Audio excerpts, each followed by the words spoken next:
Oke, buat teman-teman semuanya, selamat berjumpa kembali ya di channel Sandra Salon. Dimana kemarin kita sudah buat voting di komunitas, itu lebih banyak itu memilih smoothing rambut yang gagal ya. Jadi untuk saat ini mungkin banyak ya orang yang benar-benar itu belum paham tekniknya ya. Jadi di sini teman-teman saya lebih dulu kasih tahu ya. Ini sekitar sebelum 1 minggu yang lalu dia smoothing tapi sekali obat. Kebetulan sih bukan saya yang pegang gitu ya. Tapi nggak apa-apa deh, kita akan bahas tuntas ini ya. Jadi rambutnya ini kebetulan tipis terus berwarna gitu, agak berwarna agak kering gitu ya. Jadi saya kemarin nggak perhatiin karena kebetulan saya nggak ada. Jadi buat teman-teman semuanya, dimana sebelumnya kita sudah ada video tutorial perbaikan rambut smoothing ya. Jadi buat teman-teman yang benar-benar mau tekniknya itu, teknik smoothing gagal itu ya seperti ini yang saya buat. Ini tadi rambutnya yang gagal itu hanya sebatas dari bahu ya, atas bahu sampai ke bawah gitu. Jadi yang saya kasih obat itu dari sebatas ini ya, sekitar bahu ke bawah, karena bagian rambut atasnya itu agak kering gitu. Jadi kalau seandainya tadi rambutnya itu agak tebal helainya, saya pasti akan kasih dia sampai ke atas. Tapi karena ini rambutnya helainya tipis, jadi saya kasih hanya sebatas yang gagal doang gitu ya. Rambutnya tipis banget gitu, tapi ini kesalahannya ini dipencatokan, yakin deh saya pasti dipencatokan. Jadi buat teman-teman semuanya, ini saya buat hanya sekitar 30 menit untuk untuk pendiamannya gitu ya. Karena dia mungkin masih proses obat kemarin masih ada ya. Jadi kita buat 30 menit. Oke, setelah 30 menit kita cuci, sudah ada perubahan. Sudah ada perubahan, coba kalian perhatikan. Rambutnya itu tidak lagi sama seperti rambut yang baru datang tadi. Ya, dia sudah lumayan gitu. Tapi coba perhatikan ya, cara saya mencatok itu bagaimana. Itu bagian belakang itu usahakan pasien kita, customer kita agak menunduk supaya kita bisa menariknya dengan kencang. Nah, bagian yang gagal tadi, bagian yang gagal itu kita pelan aja sampai ke bawah ya. Coba deh, itu pasti gak bakalan gagal.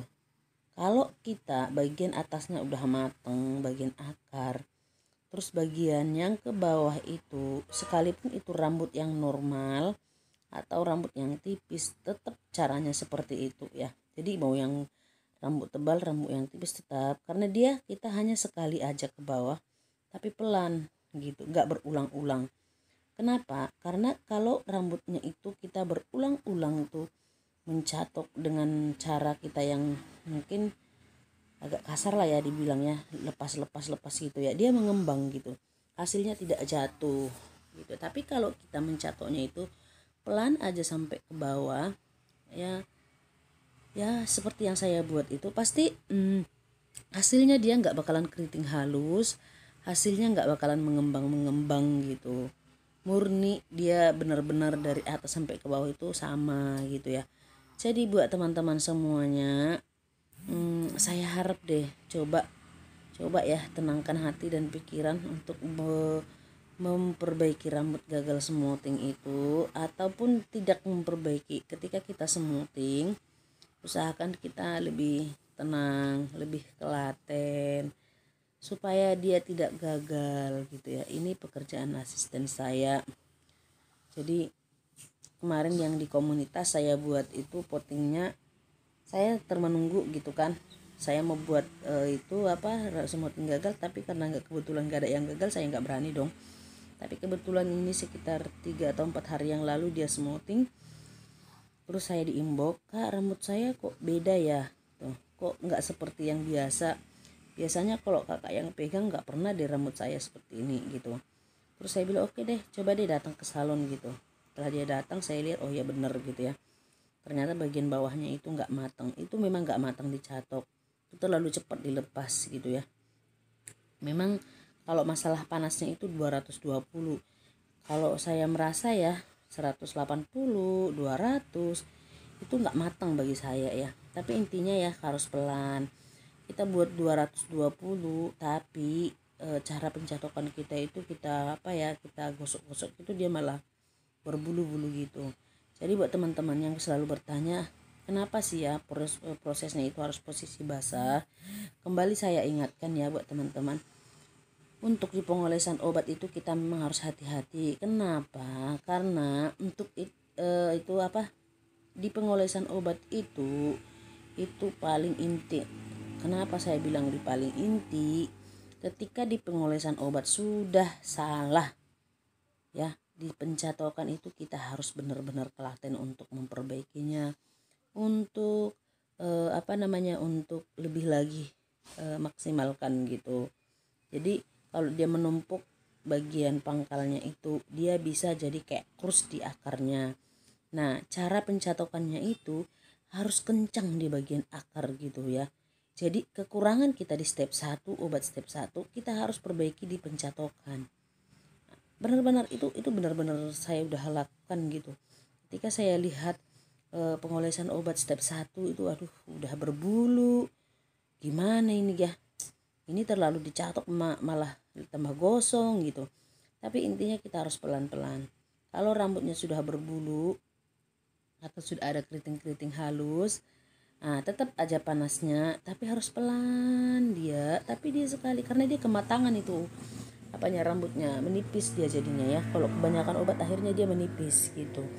Jadi kalau untuk smoothing, walaupun rambut normal, rambut itu untuk masalah obat ya saya nggak pernah saya belum pernah untuk saat ini setelah saya dapat tekniknya. Oh yang untuk sensitif yang ini, yang untuk ini, yang ini enggak, semuanya sama ya, semua sama bagi saya. Karena kenapa? Mungkin apalagi buat pemula ya, pasti bingung, aduh aku harus pakai obat apa ya, oh rambutnya keriting aku harus pakai obat yang mana ya, oh rambutnya helainya tipis aku harus pakai obat yang mana. Nah itu sering membuat kita bingung, karena dulu saya juga pengalaman seperti itu ya. Nah jadi saya mau kasih tips buat teman-teman, kalau rambutnya itu tipis, helainya tipis atau kering, cukup deh basahkan atau cuci dengan pakai conditioner. Jadi menghindari itu rambut keriting halus, rambut ngekrus gitu ya buat teman-teman semuanya. Jadi kembali perhatikan cara saya mencatok, apakah sama dengan cara yang kalian buat gitu ya. Jujur saya pun untuk mendapatkan ini dulu lama sekali ya, lama, semuanya harus saya coba. Gimana ya ini, aduh kenapa ya obatnya menumpuk ya, salahnya di mana ini ya, kok akarnya itu agak kasar-kasar gitu ya. Dan setelah saya coba terus ternyata ya membuahkan hasil. Jadi buat teman-teman semuanya saya anjurkan untuk pengolesan obat di bagian pangkal itu kalau bisa itu agak diangkat ke atas ya, diangkat tegap supaya nggak kena kulit gitu ya. Itu mau obat yang nggak keras pun, obat yang keras kalau dia kena bagian akar itu akan tetap jadi keriting-keriting halus ya. Jadi buat teman-teman semuanya baik pemula ataupun yang belum udah lama itu kenapa ada kesilapan gitu, boleh juga diperhatikan gitu ya. Saya di sini nggak merasa kalau saya itu udah pinter banget, udah profesional banget gitu kan. Saya juga masih punya kesalahan atau kesilapan, tapi selalu belajar supaya lebih maksimal lagi gitu. Jadi buat teman-teman semuanya, semoga apa yang sudah saya bagikan ini bermanfaat ya. Bagi yang sudah mencoba, terima kasih. Yang udah berhasil tekniknya. Jadi ini kan kita diperbaikan smoothing yang gagal. Jadi untuk rambut yang normal, pencatokannya juga seperti ini ya. Coba deh, kalau teman-teman coba pencatokannya itu sama seperti ini, nggak bakalan ada yang gagal ya buat teman-teman. Saya yang udah saya bagikan di proses pengobatan, di proses kasih pencatokan, kalau teman-teman buat yang seperti ini pasti sudah banyak berkurangnya gitu dari sebelum-sebelumnya. Jujur untuk mendapatkan hasil yang seperti ini ya, saya juga dulu aduh pusing. Kalau udah selesai di smoothing itu, rambutnya kok begini, saya terus coba ini, saya harus coba gitu. Akhirnya dapat, setelah udah dapat gitu ya udah enak gitu ya. Jadi Kecuali kalau mungkin asisten saya kasih obat kurang obat, baru saya mikir ini salah di mana ya, kok bisa ya rambutnya seperti ini, perasaan saya nyatok bikin begini. Nah nanti saya tanya, iya kak tadi obatnya sedikit, baru kita paham. Jadi jangan terlalu sedikit, pokoknya dia kalau untuk masalah obat ini harus merata ya, merata ya. Jadi buat teman-teman semuanya yang mau lebih dalam lagi di smoothing itu, perhatikan deh video-video saya sebelumnya. Jadi di sini semua saya sudah bagi apa yang sudah saya dapatkan selama saya belajar salon, buka salon, saya udah bagi. Coba perhatikan video-video sebelumnya, bagaimana teknik yang saya lakukan, bagaimana cara saya mencatok, bagaimana cara saya membawa turun itu rambut, pengambilan itu bagian pangkal, supaya jangan bagian pangkalnya nggak jadi, bagian ujungnya jadi. Nah, perhatikan aja deh ya, perhatikan. Nanti kalau mau memang benar-benar lebih lagi boleh di follow IG saya ya, IG saya selagi masih saya bisa jawab saya jawab. Jadi buat teman-teman semuanya, ini sebentar lagi saya udah mau lahiran ya, saya udah di penantian menunggu hari H. Doakan ya buat teman-teman semuanya saya lahirannya normal, supaya nanti saya bisa cepat-cepat berbagi lagi ya buat teman-teman semuanya. Benar-benar ini ya, benar-benar apa ya, perjuangan banget ya. Tapi saya percaya deh teman-teman semuanya pasti mendoakan saya. Buat teman-teman jangan lupa ya, kalau memang bermanfaat boleh dibagi, boleh dikomentarin di bawah, tapi yang positif ya buat teman-teman semuanya. Juga di subscribe, di like ya, supaya saya semakin semangat untuk buat video-video yang baru lagi. Buat teman-teman semuanya, selamat mencoba, selamat salam sukses, semoga kita semuanya bahagia, makin banyak customernya, makin banyak pelanggannya, makin pintar, makin semakin sukses deh ke depannya. Buat teman-teman semuanya, jika masih ada yang kurang boleh dikomentarin ya, follow IG saya supaya kita semakin dekat gitu ya. Kalau kita semakin dekat kan semakin enak gitu, karena sudah banyak juga yang follow IG juga ngambil nomor WA sebelum dia kerjain, dia kirim foto, ini gimana ya kak ngerjainnya gitu ya, akhirnya hasilnya bagus ya. Senang sih ketika saya berbagi itu, hasilnya sudah lumayan bagus gitu ya. Buat teman-teman semuanya, selamat mencoba, selamat berjumpa kembali di channel Sandra Salon. Bye.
wabarakatuh.